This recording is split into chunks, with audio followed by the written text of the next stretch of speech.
Hello दोस्तों, welcome back to LR chemistry YouTube channel. तो दोस्तों, जैसा कि आप जानते हैं कि मैंने ऑर्गेनिक केमिस्ट्री स्टार्ट की हुई है और ऑर्गेनिक केमिस्ट्री में जो है आपको काफ़ी अच्छे अच्छे इफेक्ट्स के बारे में जानकारी दे रहा हूँ। काफ़ी अच्छे अच्छे क्वेश्चंस आपके चल रहे हैं।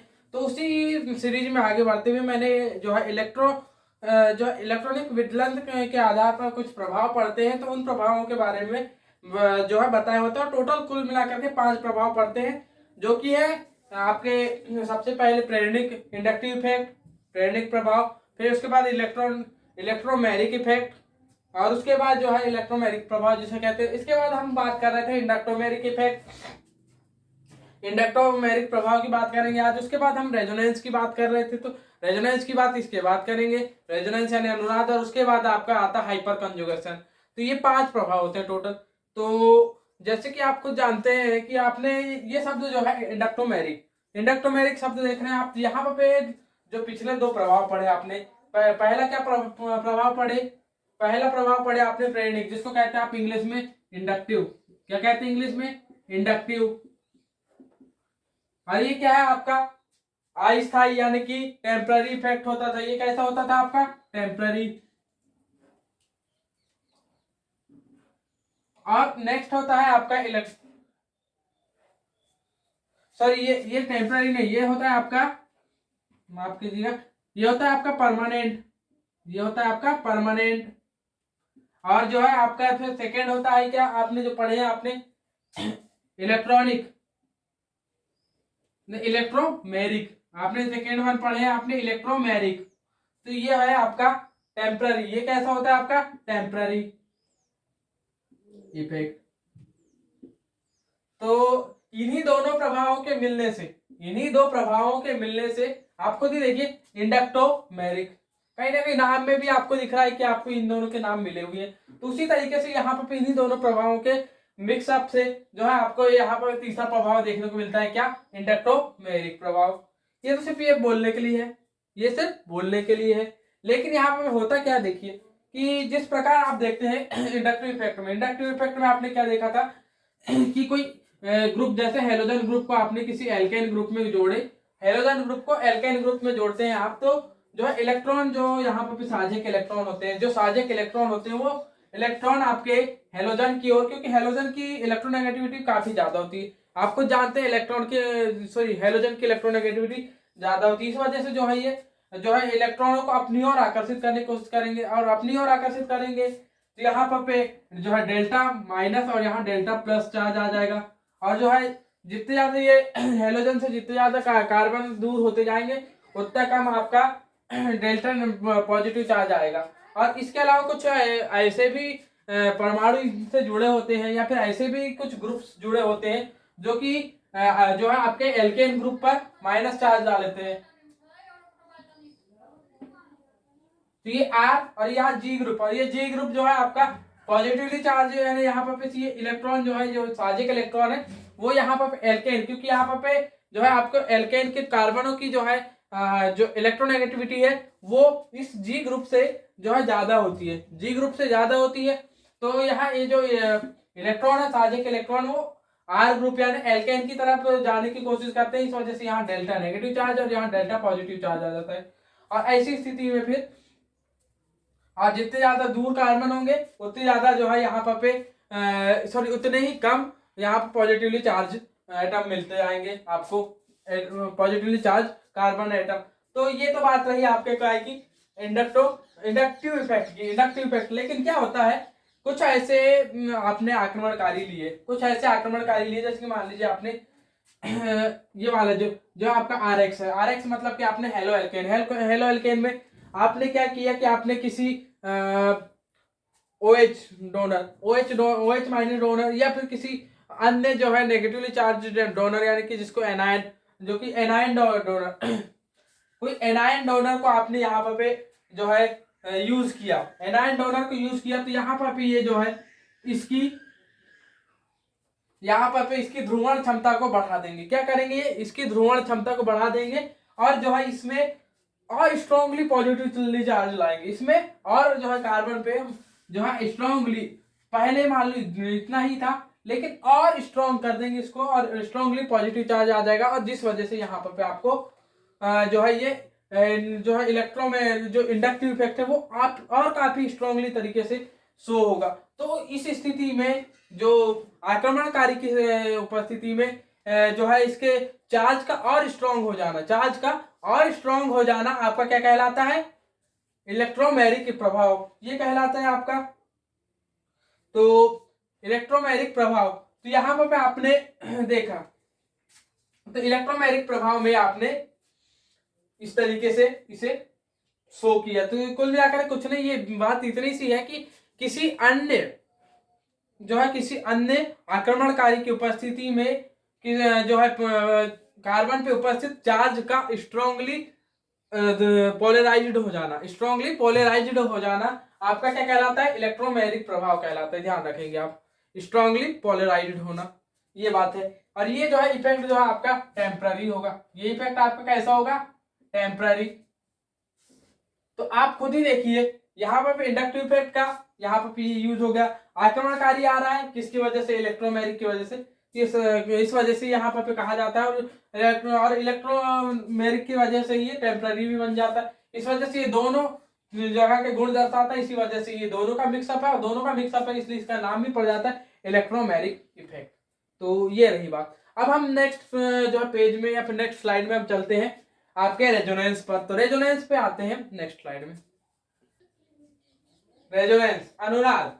अब यहाँ पे अनुनाद होता क्या है, अनुनाद का क्या प्रभाव पड़ता है, ये सारी चीजें अब हम इस टॉपिक पर देखेंगे। तो आप खुद नॉर्मली जानते हैं कि आपका अनुनाद यानी कि कहने का मतलब किसी चीज का उसी तरीके की जो है अन्य चीजों से मिलकर के उसके अपने ही प्रभाव को बढ़ाना।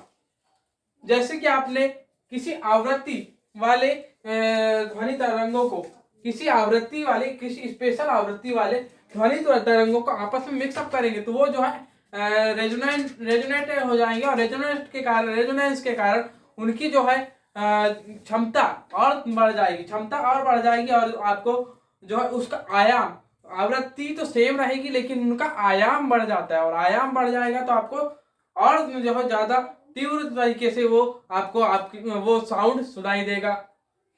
मतलब कि आपने क्या देखा कि साउंड की सेम फ्रीक्वेंसी वाली दो वेव्स को आपने आपस में मिलाया जिससे कि वो रेजोनेंस में आ गया, तो उनका क्या हुआ, जो है एम्पलीट्यूड बढ़ गया, तो यहाँ पर वो और आपको जो है तेज और जो है ज्यादा लाउडली तरीके से जो है आपको वो सुनाई देने लगे, तो इसी को हम कहते हैं ध्वनि में रेजोनेंस। उसी तरीके से आपको यहाँ पर केमिस्ट्री में रेजोनेंस, ऑर्गेनिक केमिस्ट्री में उसी तरीके से रेजोनेंस देखने को मिलेगा। ये इवन यही प्रभाव आप जो है लाइट में भी देख सकते हैं, इवन इसी प्रभाव को आप जो है जिस भी इफेक्ट में जहां चाहे वहां देख सकते हैं आप। रेजोनेंस जो है आपको काफी जगहों पर देखने को मिलता है। तो यहाँ पर हम बात कर रहे हैं ऑर्गेनिक केमिस्ट्री में रेजोनेंस। तो इसमें सबसे बेस्ट तरीका है कि आपको जो है आप सबसे पहले तो जो है आपका सबसे बेस्ट उदाहरण होता है कि बेंजीन में आपको सबसे पहले बता दिया जा रहा है। उसके बाद आपको एक जो है अल्टरनेटिंग ओपन चैन डबल बॉन्ड वाले जो है जैसे कि आपको हेक्सिन ट्राई हेक्सिन दिखाई जाएगी, उसमें आप देखेंगे। तो सबसे पहले हम बताते हैं बेंजीन की बात करते हैं।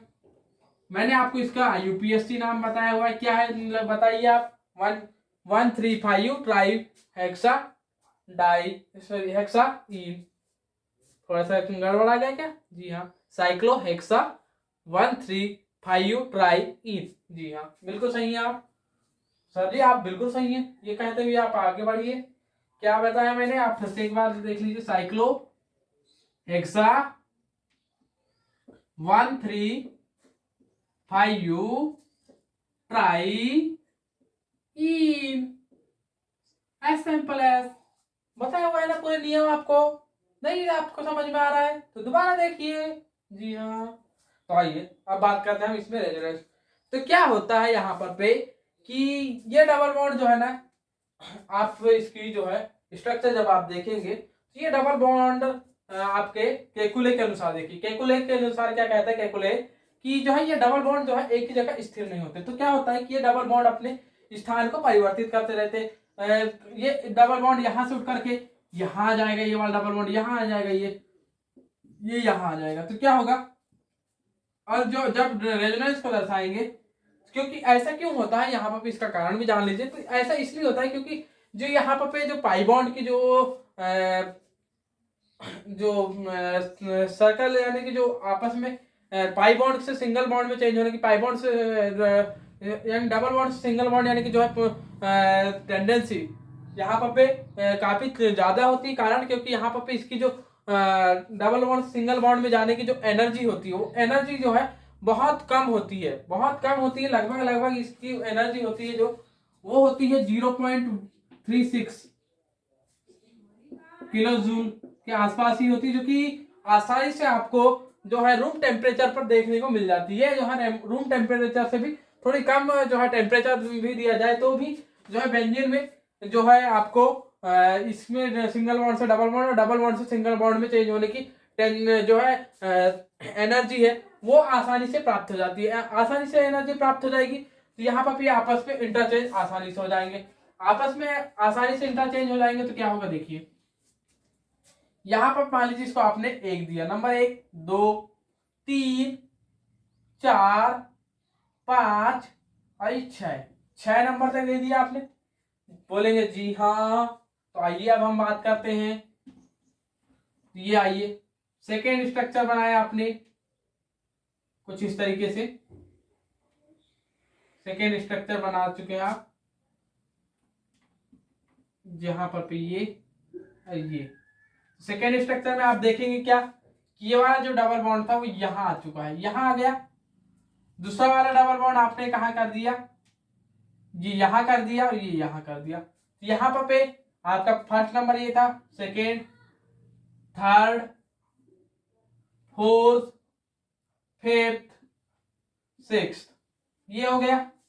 पहले किस किस के बीच था, यहाँ पे देख सकते हैं आप 1 और 2 के बीच में था। उसके बाद डबल बॉन्ड था, 1 और 2 के बीच में डबल बॉन्ड, 2 और 3 के बीच में सिंगल बॉन्ड, 3 4 के बीच में आपका डबल बॉन्ड, 4 5 के बीच में सिंगल बॉन्ड और 5 6 के बीच में आपका जो है आपका डबल बॉन्ड था और 6 और 1 के बीच में सिंगल बॉन्ड था। लेकिन अब यहाँ देखेंगे आप तो 1 और 2 के बीच में सिंगल बॉन्ड, 2 3 के बीच में डबल बॉन्ड, 3 4 के बीच में सिंगल, मतलब अल्टरनेटिंग क्रम में आप देख रहे हैं। तो क्या हुआ कि जिन जिन के बीच में पहले था उनके बीच में है नहीं।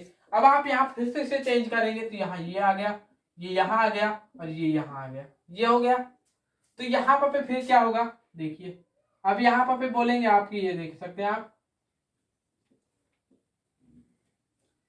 ये 1 2 3 4 5 6 ये क्या है आपने यहाँ पर दोबारा से आप देखना चाहेंगे तो उन्हीं जो है पहले वाले में जिन दो के बीच में डबल बॉन्ड था उन्हीं दो के बीच में अभी भी डबल बॉन्ड है। लेकिन अब यहाँ पर अंतर आप देखना चाहेंगे तो अंतर क्या देखेंगे, अब आप देखिए कि ये वाला जो डबल बॉन्ड था पहले, ये वाला डबल बॉन्ड आपका 5 और 6 के बीच में था, ये वाला डबल बॉन्ड 5 और 6 के बीच में था। ये वाला डबल बॉन्ड जो ये वाला डबल बॉन्ड है वो पहले 1 और 2 के बीच में था, अब जो है 3 और 4 के बीच में। मतलब कि डबल बॉन्ड जो पिछला वाला जो पाई बॉन्ड था, पिछला वाला जो पाई बॉन्ड था उनकी जो है स्थिति अभी मैं माना कि डबल बॉन्ड जो है और सिंगल बॉन्ड की स्थिति वापस आ गई, लेकिन जो बाई बॉन्ड है उन्होंने तो अपनी स्थिति रिगेन नहीं की है। तो फिर से ये अपनी स्थिति रिगेन करने के लिए फिर से जो है यहाँ इंटरचेंज होंगे उसी, और जिस दिशा में आपने एक बार इंटरचेंज कर ली, जिस दिशा में आपने एक बार इंटरचेंज कर ली तो आपको उसी डायरेक्शन में उसी दिशा में आपको दोबारा जाना पड़ेगा, हर बार आपको उसी दिशा में जाना पड़ेगा। टोटल कितने आप यहाँ पे इंटरचेंज कर रहे हैं, तो पहला इंटरचेंज कर चुके, आपने दूसरा इंटरचेंज कर चुके, अब आप ये तीसरा इंटरचेंज कर रहे हैं। कौन सा इंटरचेंज कर रहे हैं, तीसरा।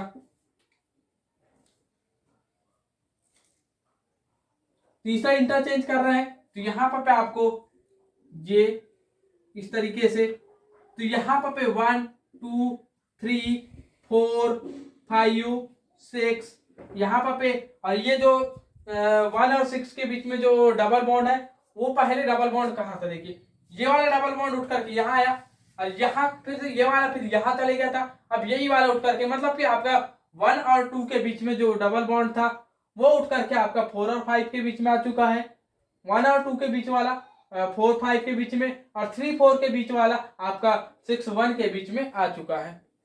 मतलब कि ये वाला जो डबल बॉन्ड है ये पहले आपका 1 और 2 के बीच में था, मतलब कि ये अब जो है आपके बिल्कुल एक दूसरे से 180 डिग्री पर जा चुके हैं। इसके पहले आपने देखा क्या 60 डिग्री पे गए थे यहाँ पर फिर अगले 60 डिग्री पे गए तो 120 डिग्री टोटल हो गया। यहाँ पर अगले 60 डिग्री, मतलब अब 180 डिग्री की दूरी पे आपके डबल बॉन्ड जा चुके हैं। कितनी दूरी पे जाए, यानी कि किस एंगल तक जा चुके हैं 180, मतलब टोटल एक बार में कितनी डिग्री का चेंजमेंट आ रहा है आपका 60 डिग्री का। अब आप इस चीज को आप जो है ना, ये डिग्री के 60 डिग्री क्यों बोल रहा हूँ, तो ये चीजें आपको आपकी छोटी क्लासों में नहीं है। आप अगर से मान लो जेडब्ल्यू नीट की कोचिंग के लिए सोच रहे हैं तो वहां पर थोड़ी सी ये चीजें जरूरी हो जाती है, सिमेट्रिसिटी की बात आती है, ग्रुप थ्योरी की बात आती है, तो वहां पर लेकिन जो है ये आपके एमएससी लेवल की चीजें हैं तो आपको दिमाग में उतना ज्यादा ध्यान नहीं देना है। फोर्थ नंबर का इंटरचेंज करते हैं आप, तो फोर्थ नंबर के इंटरचेंज में आपको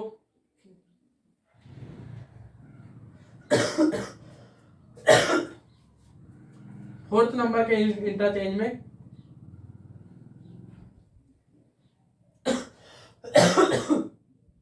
1-2 के बीच में आ चुका है।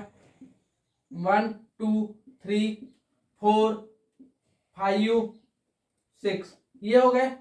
अब यहां पर पे देख रहे हैं तो ये जो है आपका जो 6-5 वाला है ये कहाँ का था पहले देखिए, तो ये वाला जो है 1 और 2 के बीच वाला आपका 6-5 के बीच में आ चुका है। मतलब आपको यहां से देख रहे हैं तो आपको और 2 चेंजमेंट करने पड़ेंगे, मतलब टोटल आप देखेंगे बेंजीन में 6 चेंजमेंट करेंगे आप। अब यहाँ पर हम थोड़ा टाइमली बताते हुए तो 6 चेंजमेंट करेंगे तब जाकर के आपको दोबारा से यहाँ मिल जाएगा। तो ये साइक्लिक स्ट्रक्चर थी तो आपने इसे बार बार चेंज करते गए।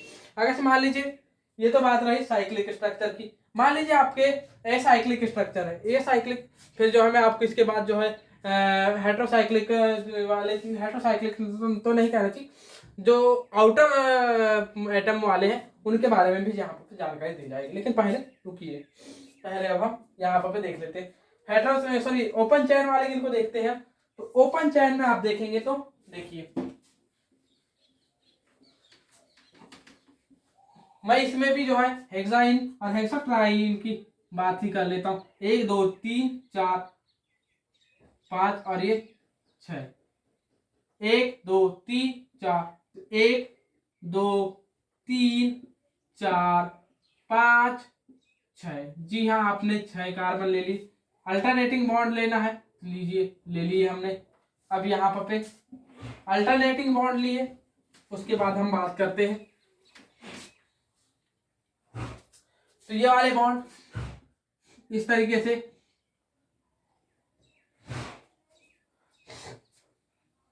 चेंज हो जाएंगे। और यहाँ पर आपको एक और लेना पड़ेगा ताकि आपको चेंज करने में आसानी जाए। आइए इस तरीके से आप चेंज करेंगे तो यहाँ पर क्या होगा कि पहले ये जो इंटरचेंजमेंट था, और जो है आपको मैंने पहले ही बता दिया कि ये आप रेजोनेंस को जब भी दर्शाएंगे तो डबल साइड तीर से, आप जो है सिंगल साइड तीर से आप दर्शाते हैं तो एक वन साइड रिएक्शन होती है, वन साइड रिएक्शन। इस तरीके से अगर से आपका तीर है तो आपका ये उत्क्रमणीय अभिक्रिया है, या फिर आपकी उत्क्रमणीय अभिक्रिया, या फिर आपकी जो है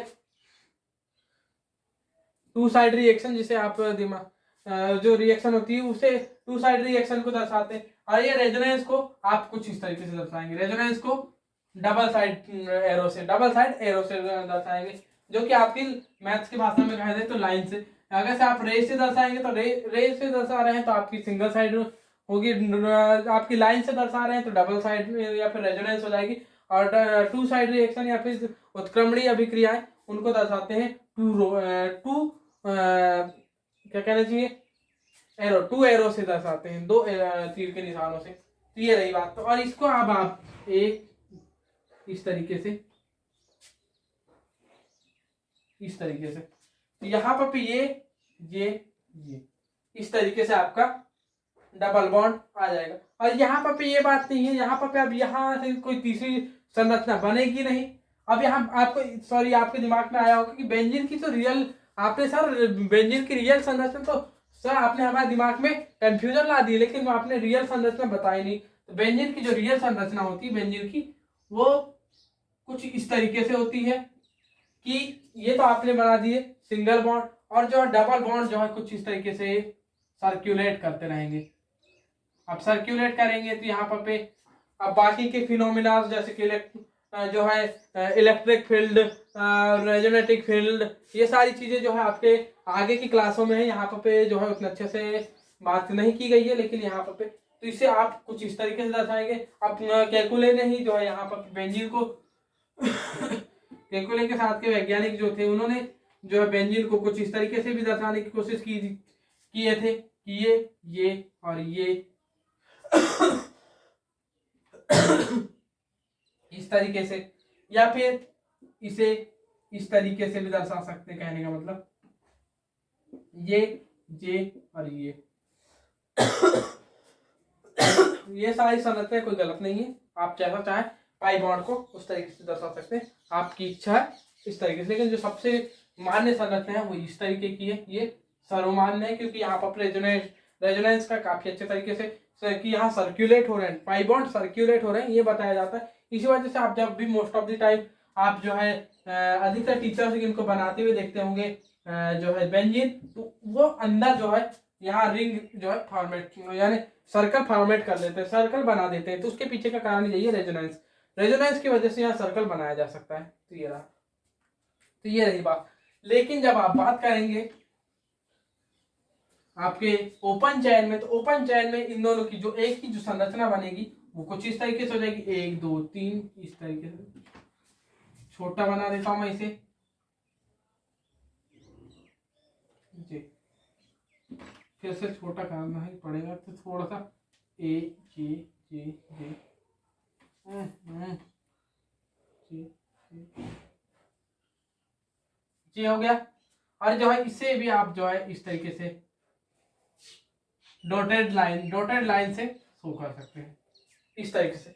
मतलब कि आप पाई बॉन्ड को रेजोनेंस की स्थिति में पाई बॉन्ड को आप जो है डॉटेड लाइन में शो करेंगे, ये बात रही।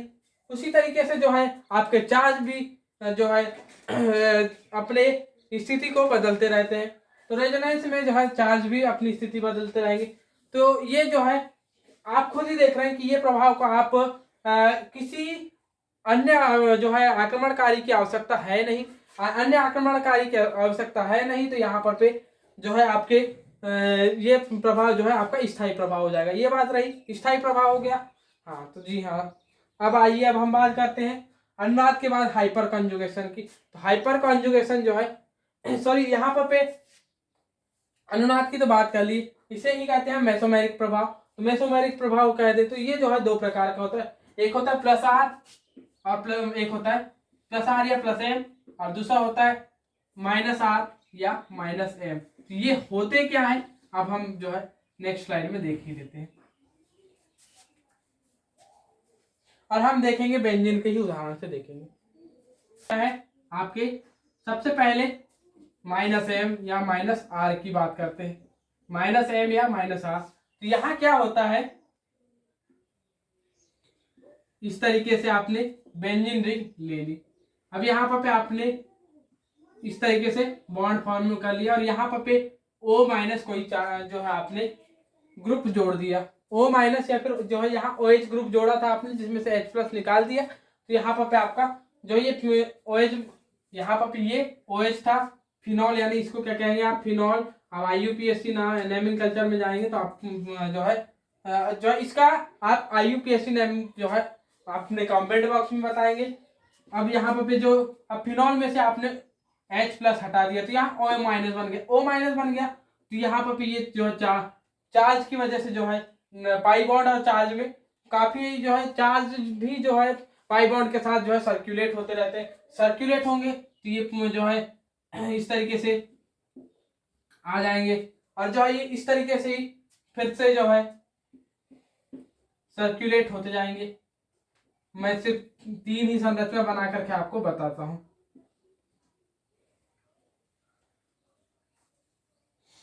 तो आपने क्या देखा, यहां डबल बॉन्ड,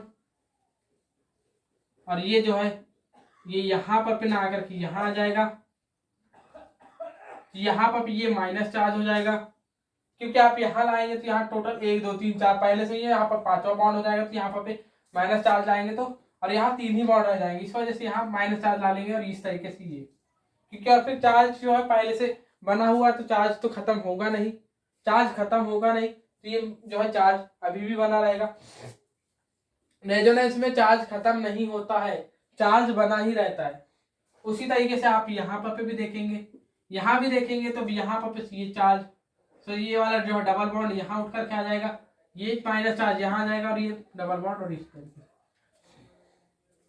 तो यहाँ पर आप स्पष्ट देख सकते हैं कि तीसरी संरचना में पिछली बार आपको थोड़ा बहुत कंफ्यूज हुआ था कि जो है डबल बॉन्ड तो वापस आ गए थे अपनी जगह पर, लेकिन यहाँ पर स्पष्ट रूप में आपको दिख रहा है कि जो है आपके डबल बॉन्ड वापस नहीं आए हैं, और जो है इस तरीके से ये यहाँ पर ये सॉरी यहाँ पर इस तरीके से ये माइनस चार्ज, और ये वाला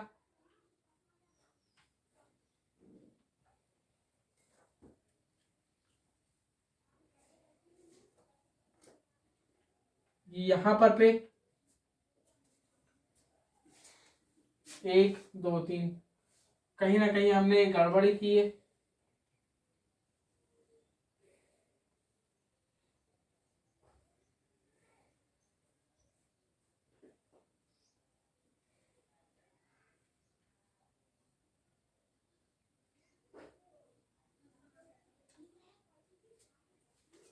सॉरी, यहाँ पर ये वाला जो है वो यहाँ चल जाएगा, माइनस नहीं आता है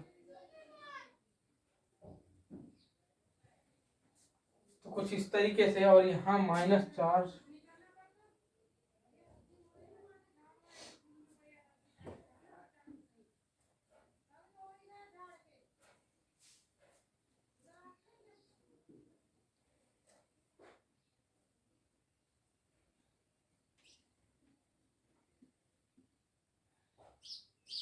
और यहाँ पर माइनस चार्ज यहाँ ना आकर के यहाँ आ गए, कुछ इस तरीके से। यहाँ पर क्या हो रहा है, मेन रूप से आप देख रहे हैं क्या कि यहाँ माइनस चार्ज का सर्कुलेशन हो रहा है। क्या हो रहा है, यहाँ माइनस चार्ज का सर्कुलेशन हो रहा है, और माइनस चार्ज का सर्कुलेशन होने की वजह से ये जो रेजोनेंस है ये माइनस आर होगा, और प्लस चार्ज का इसी तरीके से सर्कुलेशन होगा तो प्लस आर इफेक्ट हो जाएगा। तो ये बात रही, तो ये रही प्लस आर और माइनस आर को आप जो है इसी तरीके से देख सकते हैं। यदि से मान लीजिए कोई आपने इस तरीके से कोई जी ग्रुप लगाया इस तरीके से, ये यहाँ पर भी कोई जी ग्रुप लगाया जिस पर प्लस चार्ज है, तो ये जो है रेजोनेंस के कारण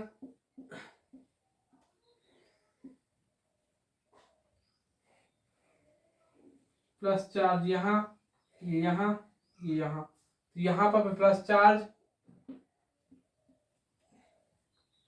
और यहाँ पर ये यहाँ पर डबल बॉन्ड, यहाँ डबल बॉन्ड, और यहाँ पर ये डबल बॉन्ड। अब यहाँ पर आपके दिमाग में आएगा कि सर यहाँ पर जो है ये प्लस चार्ज था, यहाँ डबल बॉन्ड, तो वो जो है माइनस चार्ज जो है अपने आप में एक्स्ट्रा इलेक्ट्रॉन को दर्शा रहा था, यहाँ माइनस चार्ज एक्स्ट्रा इलेक्ट्रॉन को दर्शा रहा था, और यहाँ पर ये जो है ये इलेक्ट्रॉन की प्लस चार्ज इलेक्ट्रॉन की कमी को दर्शा रहा है, प्लस चार्ज इलेक्ट्रॉन की कमी को दर्शा रहा है, तो वहां पर कोई जो है आपको जरूरत नहीं है। उसी तरीके से आप दोबारा से इसे देखेंगे तो यहाँ आ जाएगा ये उठ करके, ओ जो दिक्कत हुई थी अब समझ में आया, यहाँ पर ये वाला चार्ज उठ करके यहाँ आता, ये यहाँ पर जाता, यही रह जाता, थोड़ा सा जो भी थी गड़बड़ हुई थी। इस तरीके से यहाँ प्लस चार्ज आ जाएगा, और जो है ये यहाँ पर प्लस चार्ज के साथ इस तरीके से जी, तो ये रहेगा। तो यहाँ पर प्लस चार्ज का सर्कुलेशन हो रहा है, तो इस वजह से हो जाएगा आपका प्लस एम या प्लस आर हो जाएगा। तो ये रही बात, प्लस एम प्लस आर ये रहा, माइनस एम माइनस आर ये रहा, तो ये रही। अब हम बात करेंगे हाइपर कंजुगेशन की। तो हाइपर कंजुगेशन होता क्या है, कैसे हम उसके बारे में पता करेंगे, और हाइपर कंजुगेशन किस में होता है इसके बारे में हम जानकारी लेंगे। हाइपर कंजुगेशन जो है आपको समय की थोड़ी सी कमी की वजह से जो है अगले क्लास में बताया जाएगा। तो दोस्तों नेक्स्ट वीडियो में जो है हाइपर कंजुगेशन और जो है अभिक्रियाओं के प्रकार, ये दो चीजों को खत्म करके आपका जो है ये चैप्टर खत्म कर दिया जाएगा। तो दोस्तों इस वीडियो को देखने के लिए धन्यवाद। जय हिंद, जय श्री राम।